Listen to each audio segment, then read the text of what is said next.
Arasan tu saya tak boleh dengar. Jangan letak yang panas, letak yang sejuk. Assalamualaikum. Timbang apa? Timbang barang lah. Okey. Kalau okey, bagus. Kalau okey, kita cakap bagus. Good. Dia ni tak ada... Ni kak? Tak, dia mesti ada. Dia mesti ada. Sebab ni nak tak paku kan? Yalah, tapi tetap salah. Kalau kita nak guna pun, kita kena ada. Tu hantar sekali lah. Hantar bawa sekali.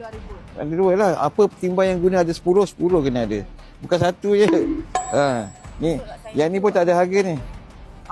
Yang ni pun tak ada harga. Jadi sebab ini panas sangat, saya dah berharga.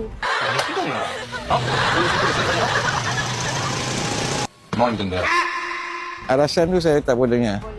Sebab kita boleh baca macam cara boleh buat. Saya tak check semua, tapi saya rasa semua tak ada harga ni. Tak ada harga, kita compound. Yang tak ada sah pun kita compound. Timbang satu dengan tak ada barang satu. Yalah, tak, yang penting harga ada kan. Tahu tu basic. Timbang kena tahu kan. Ada dua basic KPDN. Jadi kena ada. Jadi hari ni kita ambil tindakan yang dua tu. Itu ada timbang. Satu lagi. Tak ada harga. Okey, jadi nanti dia akan ambil.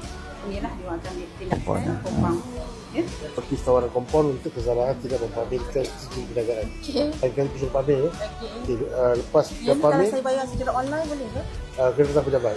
Dapat dia?